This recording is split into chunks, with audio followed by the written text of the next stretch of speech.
Hey, welcome to another episode of the What's Your Grief podcast. I'm Eleanor, and as always, I'm joined by Litza. Litza, how are you doing this morning? I'm doing pretty well this morning. It has been a okay weekend. I had a nice weekend, I guess, and so it's not a bad Monday morning. All right. Here in Baltimore, where you are not currently, it is still quite snowy. Last week was ridiculous with the number of cancellations and early closures and so on and so forth. It was one of those weeks that just reminds you can never get too comfortable because something's going to happen to throw you off. It's winter. Yeah, no, I have to say I was not sad to be out of town for snow. I just it's pretty for a minute and then I just want it to be gone, so I wasn't too heartbroken to miss it. I know. I was thinking about that. I grew up in Syracuse where there was always snow, like consistently for months on end. So I should be less of a baby about it there being snow outside, but I've just gotten so accustomed to Maryland where there's some winters no snow at all. And if there is snow, it usually lasts like a day. So I've just gotten so accustomed to life that way that when there's consistently snow, I'm like, I don't know if I can leave the house. I mean, truly, like when there were a bunch of snow days, I felt terrible because my 4-year-old was like, "Can we go play in the snow?" And I'm like, "I don't have snow pants. I don't have snow boots." Like we were literally amongst the like older, myself and my older 2 daughters, passing around one pair of snow pants and one pair of boots. So we just don't buy that stuff. Yeah, it's like a microcosm of what happens on a community level too, which is like we just don't have enough snowplows and preparation and whatever, right? It's like you can only dedicate so much storage space and money and whatever to all of the resources that you need for snow if you only get it once a year, maybe. Exactly. So it's like I feel like what happens on the personal level is not too different than what happens on the city and county level and why the roads don't get cleared very quickly. Right. And I'm just not. My lack of preparation is why it's sometimes hard. I'm not used to living in the snow anymore. I am watching True Detective Night Country right now, where it is. Are you watching it too? I just started it. Yes. I'm so excited you're watching it too. We'll talk about it offline, but the fact, like watching it, it's so cold. Like you can just, the coldness and the darkness is like a character basically on the show. And it's like, I was thinking about it when I was going to bed last night, like how do people live like that? But they're prepared for it. You know, it's just the way of life. They get used to it. It's different than when you're not. So funny that you said that, because when the show starts and they they show you a count like the third day of night, you know, because they are moving into this time of year where it's always darkness. And I actually thought to myself, oh, we're such babies. We're always complaining about like daylight savings and when it starts getting dark early and whatever.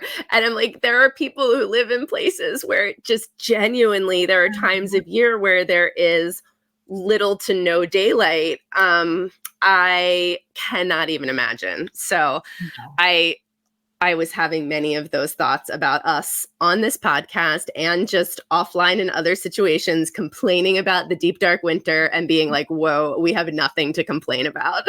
Indeed. We really don't. We really don't. Like the weather in Maryland, like it gets cold sometimes. It's so mild here. Like, that's the thing I love about Maryland, but it's funny to be such complainers because we were such babies. And like anybody who comes to visit from like, you know, where I grew up, they're like, what? Why would your schools close? Like when I was growing up, you were lucky if you got one snow day. Like you could get feet of snow and they were like, get your butt to the bus stop. You're going to school. So I don't know how I've become such a wimp, but I have. Anyways. This has nothing to do with what we're going to talk about today. Actually, full disclosure, as we've mentioned on the podcast now, when we do our recordings, we invite our communities, our professional community and our Griever Hub community to listen in. We live stream and they're able to come and listen and share their thoughts in the chat. So full disclosure, we already recorded this podcast once with the community, and they had so many great thoughts and feedback that we were able to share, but the audio was not so good, and we didn't quite talk about it exactly the way we wanted to, in a way that felt very clear and concise. So anyways, we had to go back to the drawing board. We're doing this just you and me, no live stream audience this time around. Not because we didn't want a live audience, but because we just didn't have time to then notify everybody that we were re-recording. No, we're immediately re-recording after the failed attempt. So it's funny, the audio was not good, and then my headphones died. So now the audio still probably won't be good, but you get what you get with the What's Your Grade podcast. Right, exactly. No, so we are hopefully going to maybe do the topic a little bit more justice this time, even though part of the reason, in addition to the sound quality, that I think it didn't end up being as ideal last time was that I think so many people connect to this experience and in different ways that we allowed ourselves to be a little sidetracked by the many different aspects of sort of this unique type of loss. So I say that to say, like, it's almost, I don't know, it was almost like a good reason, I guess, that it ended up feeling a little bit disjointed. So basically, Lisa, you wrote an article this week talking about, I guess it's not, would you say type of loss, or would you say an experience in loss? I would say it's an experience in loss. And yes, an experience in loss. So, and it's something that you're calling paradoxical grief, and we'll explain why. And actually, it's not, though we've seen mentions of it here and there, kind of in our reading and in stuff of that nature. It's not actually an experience that's really parsed out a lot that we've seen. If you've seen it, let us know. But that we've not really seen it parsed out a lot. But anecdotally, we've had the experience, and just talking and working with people who are grieving, we've heard from them about their experiences. So we know it's a thing. But it hasn't necessarily been like named and described. And really, I mean, there's not like research or anything like that. So what we wanted to do is describe the experience, if nothing else, to really normalize it for people and just talk about it a little bit.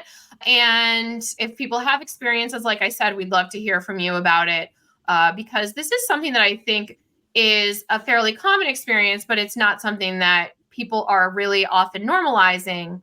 And at the same time, I do feel like it's something that might cause somebody to say to themselves, is this normal? So with that, Lisa, would you mind describing what we're calling paradoxical grief? Yeah, I mean, I think in this really basic way, it is just the experience of being both prepared for a loss and also blindsided by it at the same time.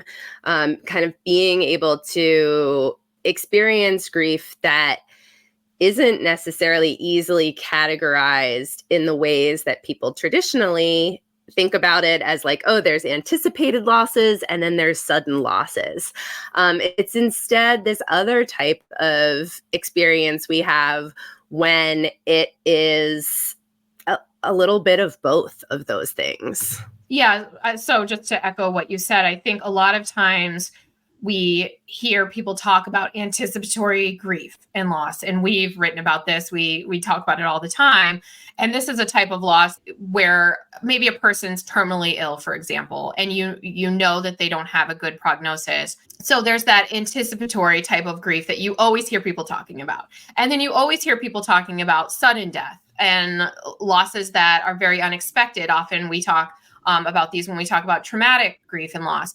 And so you hear people talk about that, but you don't always hear this overlap of that Venn diagram where something might be anticipated a little bit, but also at the same time be something that we might categorize as more sudden. Yeah, I think that's exactly it. I think that it is, I think it's those losses that leave people feeling unsure of their own grief experience and feeling like, oh, wait, I don't know in some ways if I fully fall into either of those categories, because it's both. And those unique aspects of both the anticipation and also the suddenness really shape the way that our grief looks and feels after these sorts of losses. Yeah. And I would add also, not just after, but because there's the anticipated element, there's the experience before the loss actually happens, I think that is one thing that makes it really unique and different. So I don't know, maybe it would be helpful if we gave some examples of how this might happen, or at least one example of how this might happen. Absolutely. I think, in the article I talked about, I've had 3 different losses that feel like they have fallen into this category for me, each in different ways. But the one where I probably felt it the most dramatically was when my sister's partner died of an overdose. And I had, in so many ways, been well aware of the severity of his addiction, of the real risk of overdose. And in so many ways, I had been consumed by that. Like there was so much worry for me about his safety, my sister's safety, all of that when they were using. And yet, when he actually died of an overdose, I felt so sort of shocked and blindsided by it. And it just felt almost like I hadn't really anticipated it at all. It was, an interesting experience where I sort of theoretically, abstractly knew how high the risk was, and yet the reality was so different because I had been really hopeful for recovery and focused on trying to support him and my sister in their own efforts to get sober and stay sober. So in that scenario, it sounds to me, and I'm thinking about my own similar experiences, like there's the anticipation, but it's more abstract. It feels less like something that's like steeped in fact, maybe. There's not that prognosis that you might have when somebody has cancer, for example, but you know that there's a higher risk of the person dying. So it feels more abstract, and it might be superseded by the hope that that won't happen. Maybe in this instance, the hope that they will get into recovery and stop using substances, or the hope that there's something that maybe the family can do to intervene, or somebody. So it seems like it's more of an abstract reality that is out there, but I think maybe in a protective way, maybe in a way that you're focusing on other things, you keep it a little more abstract and don't necessarily process it, but it's still there and you still have that anticipation. And I think, thinking personally, you still think about, what if this happens? What if this phone call is a bad phone call? I have to leave my ringer on at night in case somebody calls me in the middle of the night. So in a way, it's not quite as abstract as you like to believe, because you are engaging with it in that way. Does that make sense? Yeah, no, I think that's exactly it. And I think that you have a guilt for that anticipation in some way as well, which again makes it a little different than certain other types of anticipatory grief where, say somebody has been transferred to hospice. It's often because, collectively that individual and their family has come to understand that that person is going to die, that hope for survival is no longer there. And so there's that shift where the hope now becomes, let's keep this person comfortable, let's make this time meaningful, and that's where we can shift. But in these types of losses, the hope that exists is still hope for recovery, hope for survival, hope that the person is going to keep living and being okay. And so when those anticipation feelings come up, when it is like that awareness that they really might die, it almost feels like it's a betrayal of hope, or a violation. So I think that there's a lot of guilt that can come with that. That's part of what makes this experience really sometimes complicated and hard, is that we're judging ourselves about the different feelings that we're having. I could see in this particular instance, especially, the guilt in the moment, like it's a violation of hope to think anything otherwise. Maybe it's a lack of faith in the person. Maybe that person is saying you're being ridiculous. I'm going to be fine. So you're having somebody tell you like you're being silly, even though you may know deep down you're not being silly at all. And you know the realities. But I think there's a lot of reasons why we might want to minimize or undermine that anticipation in the moment. And then afterwards, we're looking at the situation in hindsight. And I think then we may have the guilt that we didn't take the time that we had with them to maybe say the things we wanted to say or to have meaningful moments. We were so focused on other things, the stress of the relationship, of the situation, of wishing for them to get better, that we didn't utilize that time. And then there's that guilt because, hey, you know what? We did know. We didn't want to acknowledge it at the time, but we did see the signs. We did anticipate this. And even though we anticipated it, we didn't do anything differently. So I think that there's all that guilt that can come up in a situation like the one that we're describing now. For sure. I think that's so true. And I think that there are in other situations where I can think of it where families have described this to us. Sometimes people will even say, I articulated that anticipation or that worry that I was having to someone else in the family. And they were like, don't say that. We're praying, we're focused, it's sort of saying, oh, wait, you even labeling what you're feeling that's not allowed here, right? Because we're in hope space, we're in survival recovery space. And so it shuts it down sometimes in a way where even maybe if you wanted to allow yourself to feel it and process it, sometimes you say it to the people around you and they're not in a place. And so then you feel like, oh, wow, was I wrong for feeling this? I certainly now feel like I can't articulate it to other people or it's not welcome within the family. So we see a lot of ways that I think this can be, tricky. I think another one that feels a little different in the sense that there's probably just some different experiences within it. It makes me think of my grandmother who lived to a very old age and was living on her own, totally independent, going to exercise classes. And so, she was old. And so we knew that she was at a higher vulnerability of something happening. But at the same time, we're like, but no, she's going to be okay. And it was one of those situations where you just always felt like you were going to have another day, another day, another day.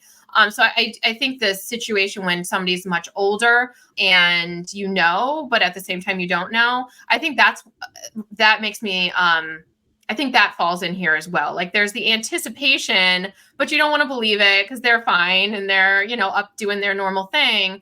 And so you don't always really focus on that anticipation. And then when they die, it's very sudden. But then what everybody around you is saying, well, they were 94. How did you not know? And you're like, well, I knew, but I didn't really know, it's a lot more sudden because I wasn't anticipating this to happen today, Absolutely. So there's that exactly what you described. There's that well, how did you not take advantage of every minute of the time? You should have known because she was 94, or you're saying that to yourself. And also on the other side, you can see that if you yourself were maybe like, oh, I've got to, savor every moment and do all these things. And I'm mentioning it to my family that then other people or you to yourself are like, but she's healthy and okay. And I don't need to make it weird by calling her twice a day every day. It's so complicated. Right? And that person doesn't always want that. I know a lot of as we get older, a lot of the people we love are getting much older. And I think about this a lot. I don't need to be reminding them that they are getting older and nearing a time when I have to worry about them. I mean, you can be a little more covert in the ways that you connect and spend time together, but these explicit Hollywood moments that you always hear about with anticipatory, more traditional anticipatory grief, it doesn't quite translate when somebody is really able-bodied and doesn't, up and about, and they don't really necessarily want to engage in that way, right? I mean, we might not want to engage with our mortality. Why would we assume anyone else does? If they do, great, but they might not want to.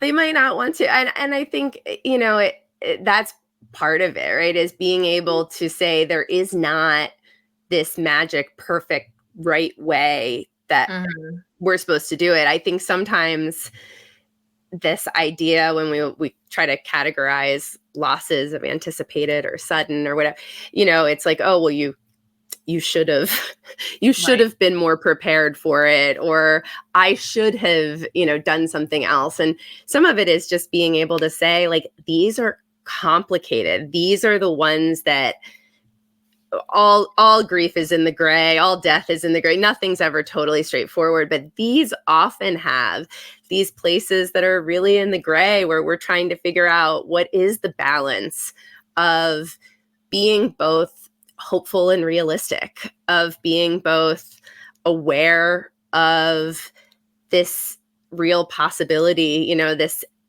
anticipation that comes through an increased awareness of mortality in certain high risk situations, while also being able to be like, but we also want life to be normal, and we want to be optimistic, and we want to be hopeful. And we're not all gathered at home with hospice being death focused every day in the way that some anticipated losses are. So it is a tricky space that I think we sometimes have to give ourselves permission to be like, these are kind of weird, gray, messy ones, and there's no right or wrong way.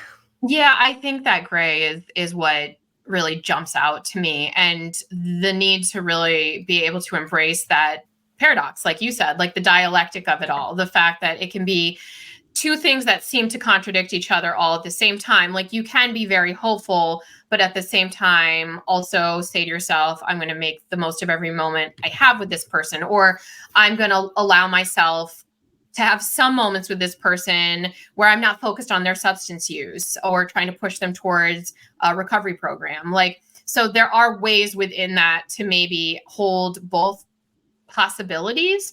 But it's hard. I do think it's really hard. I've written about this in the past, about how it felt when my mom died. And this was a different scenario. She had cancer. We knew she was going to die. But we held on to hope so strongly that for a while I felt like it was hope's fault that I didn't have those meaningful moments with my mom. And in the end, I talked to my dad and I talked to some family, and I realized, like, that wasn't it. It was the fact that my mom didn't really want to accept that she was going to die, and we were following her lead. And ultimately, I'm really glad. I'm glad that we honored how she wanted to, and we didn't force this experience of, oh, we need to have these meaningful Hollywood moments with you at your bedside. Even though maybe afterwards I wish I would have had them. But I always thought hope was like the thief, and it really actually wasn't the thief, I guess. But hope can be a gigantic, it's a protective thing. But it can be a bit of a distraction, I think, when we feel that acknowledging other potential outcomes, more negative outcomes, either betrays our hope or is going to, like, derail our hope, when we don't realize we can have both things at the same time.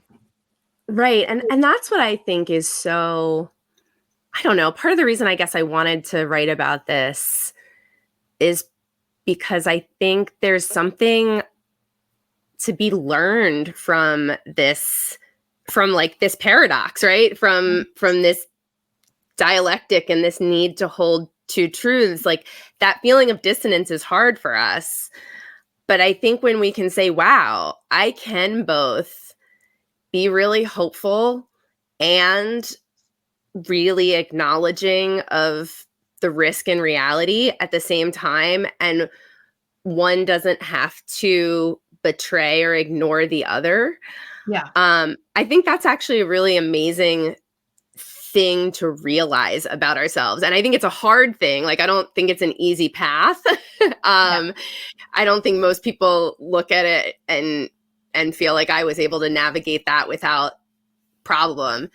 But I think for me at least, I'll say, having lived through a number of losses where I felt this, some of which I really wish I could go back and do certain things differently. I do see now how much I appreciate understanding and looking at the ways that what was happening is I was feeling both. I was in that place of feeling both, and that's confusing. And I didn't really feel comfortable with it. But now, if I were in any of those situations again, I think if I could figure out how to sit in this place that now after these deaths, I've been able to get better at sitting in, I think it would have really been good. And I guess that's why I want us to talk about this, is that I hope to myself, like, oh wait, if we labeled this, if there was more discussion of it and understanding and research or something, like, could we just help people who are in that situation to understand it a little bit more and experience it in a way that they won't, like me, look back and have so many regrets around. Well, and just hearing you say that, like, that's something that I do think also people need help with, because that's a very common feeling after the fact, is having those regrets and having that guilt about how you spent the time before a person's death, because you, now looking at it in hindsight, say to yourself, I knew it, and I saw the flags, I saw the signs. And I do think that we need to remind ourselves that we were living with a very strong pull towards hope and protection of the person and love for the person, and also the very human experience of just believing you have tomorrow, which we all do. Some of us, I think, have been reminded that we don't, and so we try to take a step back and remind ourselves to treasure the time that we have, because we don't know. We know nothing's guaranteed, but at the same time, it is very human to get into the day-to-day of just believing you're going to have more time. And so I do think also just normalizing that this is a common experience for people, both before and after the fact, and that we need to take hindsight with a grain of salt because of what we were experiencing before. And we were doing probably the best we could with the information that we had.